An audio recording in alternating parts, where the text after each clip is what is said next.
साथियों नमस्कार। मैं इस वक्त हूँ नारायणगढ़ के सबसे प्राचीन तीर्थ स्थल यमकेश्वर पर। मेरे पीछे देख सकते हैं एक बहुत बड़ा सरोवर जो है वो आपको दिखाई दे रहा होगा। इस सरोवर का क्या धार्मिक महत्व है, क्या ऐतिहासिक महत्व है और यमकेश्वर नाम का ये तीर्थ जो है वो किस किस वजह से प्रसिद्ध है, इसके बारे में जो है आज हम यहाँ पर जानकारी लेंगे।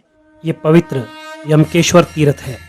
ये यमकेश्वर तीर्थ नारायणगढ़ जिला अंबाला के गांव हुसैनी में स्थित है। यमकेश्वर एक दो नहीं बल्कि अपनी अनेक धार्मिक मान्यताओं के चलते हरियाणा भर के तीर्थों में प्रसिद्ध है।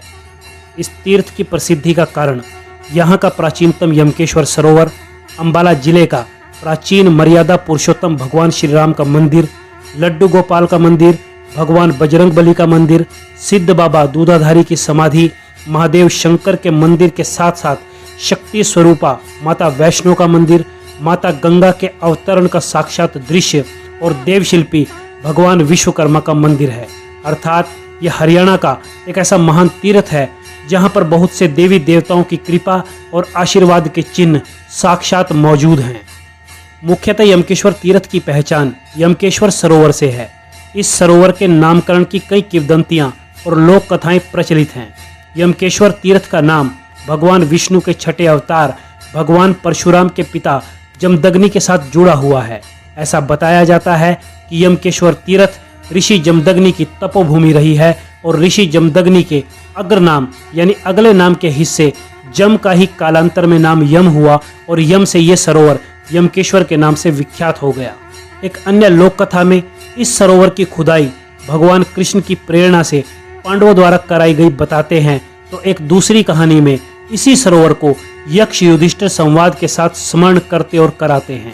लेकिन यक्ष युधिष्ठिर की इसी कथा को सहारनपुर मेरठ के देवबंद स्थित जखवाला सरोवर या यक्षवाला सरोवर के साथ और यूपी के ही प्रतापगढ़ के अजगरा में स्थित सरोवर से ज्यादा जुड़ा हुआ माना जाता है। लेकिन फिर भी इस क्षेत्र में यमकेश्वर सरोवर यक्ष युधिष्ठिर संवाद के चलते भी प्रसिद्ध है। एक दूसरी प्रचलित लोक कथा में ये यम नाम का तालाब कई हाथियों पर बड़ी मात्रा में लदी केसर के मिलाए जाने के चलते यम केसर भी कहलाया। इलाके के बुजुर्ग बताते हैं कि पुराने समय में कई हाथियों पर केसर लदवाकर एक पुराने राजा ने यहाँ इस शर्त पर बेचने के लिए भेजी थी कि इस केसर को वही व्यापारी या वही व्यक्ति खरीदेगा जो केसर के मोल की निर्धारित राशि को एक ही साल में जारी हुए सिक्कों के रूप में अदा करेगा। बताया जाता है कि एक स्थानीय व्यापारी ने ये शर्त पूरी करते हुए एक ही वर्ष में जारी सिक्के देकर हाथियों पर लदी राजा की सारी केसर खरीद ली। लेकिन राजा के घमंड को तोड़ने के लिए, राजा को शर्मिंदा करने के लिए ये सारी केसर इसी यम सरोवर में डलवा दी और जल में मिले केसर के चलते कालांतर में इसी तालाब का नाम यम केसर और बाद में यमकेश्वर हुआ। यमकेश्वर नाम का ये सरोवर हिंदू धर्म के विभिन्न कर्म कांडों को पूरा कराए जाने के लिए भी जाना जाता है। हिंदू धर्म में किसी मृतक से संबंधित जितने भी कर्म कांड, पितृतर्पण, श्राद्ध, पिंडदान और विधवा हुए स्त्रियों के शुद्धि स्नान आदि हरिद्वार और पेहवा कुरुक्षेत्र में कराए जाते रहे हैं, वो सभी कर्मकांड यह यमकेश्वर में कालांतर से करवाए जाते रहे हैं और आज भी ये कर्मकांड यहाँ पर होते रहते हैं। यमकेश्वर के इस सरोवर का एक आयुर्वेदिक महत्व भी है। ये मान्यता है कि चर्म रोग, एलर्जी और कोढ़ से ग्रसित व्यक्ति यदि इस सरोवर की मिट्टी को अपने बदन से लगाकर इसी सरोवर में नहा ले तो उसके चर्म रोग ठीक हो जाते हैं और इसी कारण न केवल स्थानीय लोग बल्कि दूर दराज के क्षेत्र से भी अनेक लोग इस तालाब में नहाकर अपने चर्म रोगों से स्वास्थ्य लाभ लेते हुए देखे गए हैं। पिछले लंबे समय से ये तीर्थ काफी उपेक्षित पड़ा हुआ था, लेकिन अब गांव हुसैनी के युवा और समाजसेवी व्यक्तियों ने लॉकडाउन के दौरान इस तीर्थ के नवीनीकरण, सौंदर्यीकरण और पुनर्निर्माण का बिना किसी सरकारी सहायता के बीड़ा उठाते हुए यमकेश्वर सरोवर को बिल्कुल निर्मल कर दिया है। तालाब के दोनों ओर के घाटों को साफ कर दिया गया है। तालाब में अब किसी भी प्रकार की अपशिष्ट सामग्री और पूजा आदि के बचे हुए पदार्थों को प्रवाहित करने पर रोक लगा दी गई है। दोनों ओर डस्टबिन रख दिए गए हैं ताकि तीर्थ पर आने वाले लोग अपशिष्ट पदार्थों को डस्टबिन में डाल सके। सरोवर के दोनों ओर तीर्थ की कार्यकारिणी द्वारा लोगों को जागरूक करने के लिए डूज और डोंट्स यानी सरोवर पर आकर क्या करना है और क्या नहीं करना है को लेकर कई फ्लैक्स बोर्ड लगवा दिए गए हैं। इसके साथ साथ सरोवर पर मछली पकड़ना तीर्थ की कार्यकारिणी ने प्रतिबंधित कर दिया है। इस कारण अब तालाब में रंग बिरंगी मछलियों की भरमार दिखाई देती है। रंग बिरंगी मछलियों के चलते रोज शाम को अब यहाँ यमकेश्वर पर बड़ी संख्या में स्थानीय लोग अपने बच्चों के साथ मछलियों को दाना देने के लिए आने लगे हैं। गांव के युवाओं को अब इस तालाब में तैराकी का आनंद लेते हुए देखा जा सकता है। यहाँ पर गुरु पूर्व को लगने वाला मेला भी काफी समय से बंद पड़ा था, जिसे अब दोबारा अच्छे स्तर पर शुरू करवाने की योजना पर यहाँ की कार्यकारिणी काम कर रही है। इसके अलावा यहाँ पर हर साल होने वाली कुश्तियों के आयोजन भी लंबे समय से बंद थे, जिसे भी जल्दी दोबारा शुरू करवाने की बात हो रही है। इस वक्त नई कार्यकारिणी तीर्थ पे फर्श डालने, नए फूल पौधे लगाने, रात के वक्त लाइटिंग करने, आसपास बढ़िया बाग बगीचा और क्यारियां बनवाने की योजना पर काम कर रही है। इसी यमकेश्वर तीर्थ में हिंदू धर्म और संस्कृति के सबसे बड़े धर्म ध्वज रक्षक मर्यादा पुरुषोत्तम भगवान श्री राम का सबसे प्राचीन मंदिर है। यहाँ पर भगवान राम अपने छोटे भाई लक्ष्मण और माता सीता के साथ मौजूद दिखाई देते हैं। यहाँ के बुजुर्गों को भी नहीं पता कि ये राम मंदिर यहाँ कब से है और यहाँ पर दशरथ नंदन भगवान रघुनाथ, लक्ष्मण और सीता मैया की ये मूर्तियाँ किसने और कब स्थापित की। लेकिन जिस शैली में, जिस बनावट में ये भगवान राम, लक्ष्मण और माता सीता की मूर्तियाँ दिखाई देती हैं, उससे ये अंदाज़ा तो हो ही जाता है कि भगवान राम का साक्षात रूप लिए हुए ये मूर्तियाँ काफ़ी प्राचीन है। नारायणगढ़ क्षेत्र में भगवान राम का ये सबसे प्राचीन मंदिर है। भगवान राम के मंदिर के ठीक सामने उनके सबसे बड़े सेवक बजरंगबली हनुमान जी का मंदिर है। यहाँ पर रखी हनुमान जी की मूर्ति बहुत लुभावनी और सकारात्मक ऊर्जा का संचार करने वाली है। यहाँ रखे स्वरूप में हनुमान जी संकट मोचक रूप में भगवान राम और लक्ष्मण को अपने कंधे पर बिठाकर ले जाते हुए दिखाई देते हैं। यही प्रांगण में भगवान राम के मंदिर की बगल में योगीराज भगवान श्री कृष्ण भी लड्डू गोपाल स्वरूप में मौजूद है। इसके अलावा यहीं पर भगवान शालिग्राम के स्वरूप के भी आप दर्शन कर सकते हैं। मुख्य मंदिर के बाहर भगवान भोलेनाथ शिवलिंग के रूप में विराजमान है। उनके साथ माता पार्वती और प्रथम पूजन के अधिकारी भगवान गणेश भी हैं और द्वार पर महादेव की सवारी नंदी बैल भी उपस्थित है। ये शिवलिंग भी बहुत प्राचीन बताया जाता है। ऐसा भी बताया जाता है कि इस तीर्थ यमकेश्वर पर आने वाले लोग यहाँ स्थित महादेव के मंदिर में पूजा उपासना के उपरांत महामृत्युंजय मंत्र जैसा लाभ लेते हुए अकाल मृत्यु के भय से मुक्त हो जाते हैं। भगवान महादेव के मंदिर के साथ ही देवशिल्पी भगवान विश्वकर्मा का मंदिर है। इस मंदिर का अभी हाल ही में निर्माण कराया गया है। तीर्थ की नव कार्यकारिणी ने युवा साथियों के सहयोग से भगवान विश्वकर्मा मंदिर के बाहर और साइड में पक्के फर्श का अभी ताजा निर्माण कराया है।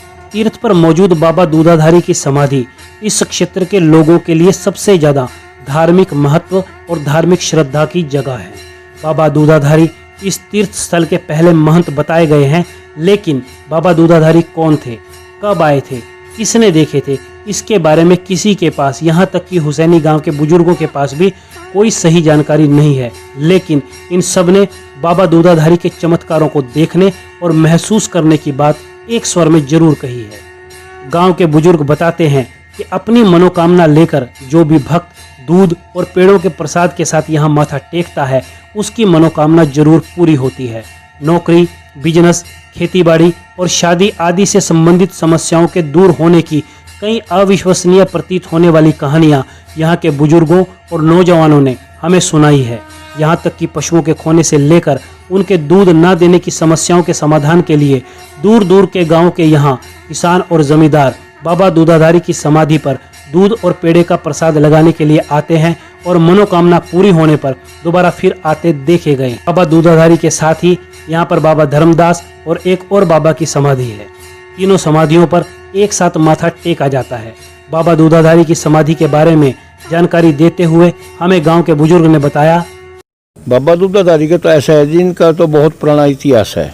इनके बारे में हमें नहीं पता कब यहाँ है कब, लेकिन इनकी जो प्रसिद्धि है उसके बारे में पता है। जो इनकी सिद्धि प्रसिद्धि है, जो लोग जिस वजह से इनको पूछते हैं, जो भी मनोकामना लेके इनके पास आता है, उनकी मनोकामना को पूरी करते हैं और उनके पास दूध और पेड़े का प्रसाद चढ़ता है। जो भी कि इनकी सूखना सूखता है, दूध और पेड़े का प्रसाद की सूखना सूखता है।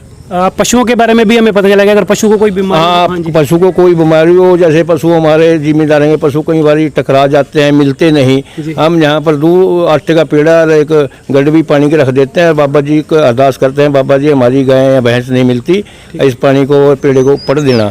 5 मिनट के बाद उसको उठा कर भैंस को खिला देते हैं, तो बड़े आराम से दूध दे देती है। बाबा दूधाधारी की समाधि के साथ आगे माता गंगा के अवतरण का शानदार दृश्य बना हुआ है। इस दृश्य में भारतवर्ष की प्राचीनतम और पवित्रतम नदी माता गंगा के भगवान महादेव की जटाओं में समाहित होने की कथा को बताया गया है कि कैसे माता गंगा भगीरथ के प्रयास से महाराजा सगर के 60,000 मृत पुत्रों के मुक्ति और कल्याण के लिए यहाँ पर प्रकट हुई थी। लेकिन माता गंगा के तेज वेग से पृथ्वीवासियों को बचाने के लिए कैसे भगवान महादेव ने उन्हें अपनी जटाओं में बांध लिया था। गंगा अवतरण के इस दृश्य को भी अभी कुछ साल पहले ही यहाँ पर मूर्त रूप दिया गया है। गंगा अवतरण के इस दृश्य को साक्षात रूप देने के लिए एक काल्पनिक पर्वत का निर्माण किया गया है। इस पर्वत रूपी आकृति के दोनों ओर सीढ़ियां बनाई गई हैं और ये सीढ़ियां हमको यहाँ इस पर्वत में बनाई गई गुफा में ले जाती है, जहाँ पर शक्ति की प्रतीक माता वैष्णो पिंडी के रूप में विद्यमान है। इस गुफा में आकर अनायास ही माता वैष्णो के असल मंदिर की याद ताजा हो उठती है। माता वैष्णो का ये मंदिर भी अभी कुछ साल पहले ही यहाँ पर बनाया गया है। सुबह और शाम को यहाँ पर आरती होती है। आरती के वक्त बजती घंटियाँ, शंख आदि यहाँ के माहौल में एक दैवीय अनुभूति का एहसास कराते हैं। आइए देखें यहाँ की आरती।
हमारी टीम द्वारा तैयार की गई यमकेश्वर तीर्थ की एक खास रिपोर्ट आपको कैसी लगी? अपनी खट्टी मीठी प्रतिक्रियाएं हमें कमेंट के रूप में ज़रूर भेजिएगा। रिपोर्ट अच्छी लगे तो प्लीज़ इसे ज़्यादा से ज़्यादा शेयर करें। फ़िलहाल के लिए इतना ही, जल्द मिलेंगे किसी और रिपोर्ट के साथ। तब तक के लिए नमस्कार।